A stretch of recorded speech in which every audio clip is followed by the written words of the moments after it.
Hi there, I'm Monica Lindstrom, and this is Legally Speaking on KTAR.FM. I'm very excited because we have a special Legally Speaking for you. I had the opportunity to interview the lead defense attorney, Kirk Nurmi, from the State versus Jodi Arias case. You probably remember that case. It was a big deal around these parts, right? Well, the interview was a lengthy interview full of a lot of great information, so we decided to split it up into 5 different segments, and we will be rolling out new segments each day this week. There was a noticeable difference, I think, with you. Physically, especially, most people noticed it between the first trial and the second trial. Right. And we might as well address it because people want to know what happened. Did you go on a great diet? Did you start working out? Did you just become so stressed with life with Arias that you just weren't eating? So you don't have to go into too much detail. It's just I know people want to know. Well, sure. I know I'd heard, I've seen all kinds of, like liposuction was paid for by the county and all this stuff and hair implants and everything else. I'll tell you what I did, and I actually wrote a diet book about it. What's the name of that book? That is called Trimmer More There. It was something my wife said to me one time. Trimmer More There. Okay. I was getting trimmer around my gut and everywhere else. Okay. And what happened was, I had, believe it or not, always exercised a lot. I played tennis. I ran all the time. And if I could blame it on Jodi Arias, I would have been skinny for the first trial, right? That's true, because it would have been stressful then, it would have been too. stressful then, and I talk about the stress in the book. But there was no lap band. There was nothing else. I started working on my diet, and I articulate in this little book. It's an e-book. It's up for like $2.99 on Amazon. You can get Amazon. Yeah. Okay. And it just articulates kind of my diet and the calorie restriction I went through and the weight loss program I went through and things of that nature. So that's how it happened. And so yeah, it was all self-diagnosed, if you will. And I came up with my own plan, which is one of the things I say in that book, is that people, in my opinion, people get too invested in I'm going to go to Weight Watchers or I'm going to go to somewhere else. Right. And they almost put a distance between it. It's another person. It's somebody else's plan, and they fail. It doesn't work for them. Create your own plan, go out and do it. And, like I found myself eating healthier because I said, okay, well, I'm going to do 12 to 1,600 calories, okay, which is really low. Yes, for that's like for a one man plate my of size. nachos at Right. the bar. But okay? see, that's the point. Because when you start budgeting the calories, and I talk about that in the book, I actually use the analogy of a budget. Because you say, okay, I've got 1,600 calories, right? And you say, well, I could have this plate of nachos, but I'm not eating the rest of the day if I have this plate of nachos, right? Yes. And then if you say, well, I want to stretch out my calories, you start eating healthier de facto because you don't want to starve, right? So if you want to have a cheeseburger at lunch, you're not eating the rest of the day. You say, well, if I have a salad at lunch, then I can still eat dinner. And so it just kind of developed from there, and I started dropping red meat from my diet and things of that nature that are high in calories, and I lost over 75 pounds doing that. Yeah, that was amazing. I remember I did not see you between the end of the first and the start of the second. And when you walked into the courtroom the first day of trial or the jury selection, you didn't see us because we were back hidden. The media and all the watchers. We had to in be that little hiding room, back in right? the closet, Yes. right, during jury selection. But it was great to see. I mean, it was wonderful. So 75 pounds is a lot. And the hair, let me say this too, the hair is not plugs. I went to law school, as I say, in Laramie, Wyoming. And I remember going to get my first haircut. I had longer hair, and I got my first haircut in Laramie, Wyoming. And I don't know if you've ever been to Laramie. I haven't. But the barber looked like he probably sheared sheep in the back and had the same talent. Hopefully he's not. I'm sure he's not going to see this, but had the same talent as someone who sheared sheep. And so I thought, and of course you don't have any money when you're in law school, no, right? You don't. You're poor. You're broke. Poor. You're broke. No money. And so my noodles. wife and I are in Laramie in this little house that we're renting and that sort of thing. And I said, you're going to spend X amount a month on this guy, $20, whatever it was. way more than you'd think you'd pay for anything in Laramie. I said, so let's just go to Walmart and get some clippers. Who gives a crap what I look like? I'm in law school. and so I started shaving my head. And it just kind of became a thing. And then after the trial, I think I relented to her desire to have me drive it out, grow it out. And so that happened for a while. So. Before we started this, I told you that not only did I notice the physical difference, but I noticed a difference in just the way you were presenting yourself, the tone of your voice, the power that you had. And in fact, we laughed and talked about the Legally Speaking article that I put up on the web, Kirk Nurmi 2.0, I think it was. Nurmi 2.0, yes. And you said something interesting. You said, well, it was a different goal or it was a different strategy, because the first go around, you seemed a little bit more subdued, a little bit calmer, not as powerful with your voice or your physicality. But the second time around, to me, it seemed like, all right, gloves are off, no holds barred, it's all coming out. So explain to us. You had said that there was a different strategy, or it's a different phase. So it is. What did you mean? It was a different strategy in the sense that there was a guilt phase that was going to be combined with this sentencing phase, and there was all going to be all these things coming out.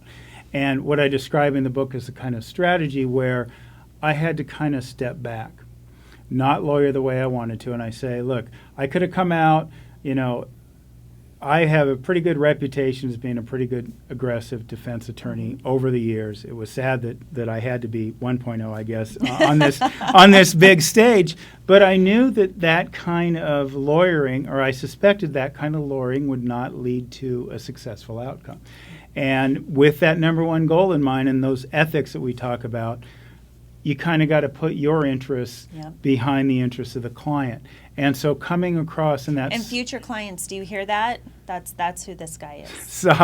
Soft, articulate kind of way to kind of just bring some understanding out, to kind of work with the client, and I'll talk about it more in the next book, which is just to kind of to get the result. So you have to change, and sometimes, I heard an interview with Tom Mesereau. I think he defended Michael Jackson. I heard a podcast interview with him, and he was one of the few commentators that I actually heard got it. He said, well, sometimes when you have the card stacked against you, you got to think outside the box. Yes, and you do. got to, and to use a football analogy, it's like a Hail Mary. You can't just necessarily run the same game plan and have those results. So my job, and I talk about it, is, I fight hard for my clients, but I also fight smartly for my clients. And if fighting hard and going in there and, being lauded as this great aggressive defense attorney results in my client getting death, then I didn't do my job. And I wouldn't be happy with that in the end, because of my ethics and my duty to Miss Arias, like her or not. That was my job, was to save her life. And I tried to effectuate the best way possible. And I did that. I think what I hear you saying, without you actually saying it, because you might not even realize it, but what you did was a very unselfish thing. You were in the spotlight. People were tearing you down. They were ridiculing you. They were questioning your ethics, saying you were a bad attorney, a bad person. And all along, you always had in your mind, my job is to save her life. That is my job to do that within the ethical boundaries that I have as a lawyer. And you will be okay with yourself and be able to look in the mirror at the end of the day if you do that job and you stick to those parameters. So it didn't matter if you couldn't lawyer the exact way you wanted to do it, or you had to tame your personality down, or you had to do something that you wouldn't normally do. You had to think outside the box. Yes. So that's a pretty incredible characteristic for an attorney to have. Well, I appreciate that, but I think as defense lawyers, within our ethical duty, it is our job to advocate for our client. But you know as well as I do that not everybody does. Maybe not everybody does that, but everybody should, and all my clients get that. And I'm sure all your clients get that as well. That's right. I like that. I like this guy. There was a couple parts here. Okay. Well, first let me say, I love the line that you always used, and I'm going to use it from now until I die. Facts are stubborn things. And I loved how you said it so many times, because you would talk about the reality of the relationship between Arius and Travis Alexander.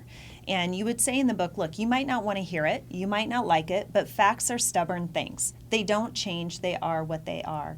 And I like that motto, and I hope that people realize that so many times during the trial, you weren't trying to drag Travis Alexander through the mud. You didn't want to do that. In fact, in the book, you say you did not want to take that strategy. I don't think it's a good strategy because ultimately the jury and ultimately the jury of the public opinion would turn against the client, and that would be more likely to lead to a sentence of death. Yeah. And I think that people should know that, because people they would tweet about it. We'd see it on social media everywhere.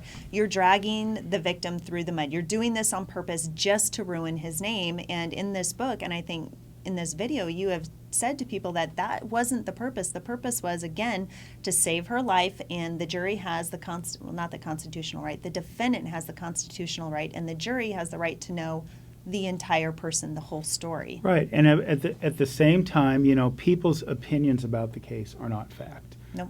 And a lot of people have strong opinions on the case or beliefs on the case, and they simply believe that their beliefs are fact, and it's not true. I heard not to get too political, but I heard this conversation about Donald Trump, right, and the people, the Muslims celebrating and that sort of thing, and he says it and he says it and he says it, and you hear people articulating, even though it's been bunked, his opinion isn't fact. Okay, and what I try to do in the book is go beyond the sensational aspects. I wish I could take credit that the facts are stubborn things. That was John Adams' line back in the Boston Massacre. Good job, John. But the point is that beyond the opinions, beyond the sensational aspect, beyond the nude photos and the sex tape and everything else, there are realities about this case and realities about this situation. And one of the things I say is, look, my book isn't for people who have these preconceived ideas and don't want them challenged. It is for people that really want to understand what goes into the case, at least this book, and what's involved in the capital process, and a little bit of an objective look at the case to say, wait a minute, you talk about dragging the victim to the mud. There are facts here. These are the facts, and I take the opinion that if they're facts, you're not dragging them through the mud because they're facts. You're not quote-unquote making up stuff. And as people watch this, they're going to say, but you made up this, that. No, there are facts. Read the book. There are facts in there. If you were making things up, you would probably be up at a hearing to have your license removed. And another thing people need to know out there is I stopped counting you trying to get out of the case at like five motions. I just stopped counting. I knew you wanted out of the case. There was no doubt. And people would say, well, why doesn't he just quit? Why can't he likes her too much. He likes her. He's in a relationship with her. And I tried to explain, and I think you're doing a good job doing it, that you couldn't just leave. The judges would not let you get out of this case, no matter how hard you tried. You were trapped. You had these handcuffs. Tell the people what would have happened if you would have just turned around and moved to Mexico, or it just disappeared. Well, I talked about that in the book. In the last chapter, I say, had I known what was going to happen, I might have been tempted to go to Sky Harbor and find a country that doesn't expedite wayward attorneys, or extradite, excuse me, I said extradite wayward attorneys. I don't know the extradition treaties on that, but the point was, I'd probably be held. Who knows? I mean, I could be held in contempt. My license, I'm refusing to represent a person. I have an ethical duty to this person, or even going back to this idea that, well, there's evidence that needs to be presented in Miss Arias, and I won't do it. That's unethical on my part as well. So my ethical duty demanded that I stay there, and going to jail and or losing my bar license were not viable options to me, and that was pretty much it. And so there I was, and trapped. And but so be it. Like I say, I respect Judge Duncan. I respect her ruling, and I had a duty to do. And like I say, you respected it, but you didn't like it. It's okay. You can admit you didn't like it. She didn't let you out. I would have preferred a different ruling. How about that? Yes. How about we say that? I like that. There you go. Okay, so this is book one, and again, we're talking to Kirk Nurmi about his book, Trapped with Miss Arias. It's book 1 of 3. We've still got 2 more to come. It's really a great book that tells a lot of what you didn't see in the courtroom, what you didn't hear or see on social media or on the networks. That concludes this segment of the interview. Check back tomorrow for the next part.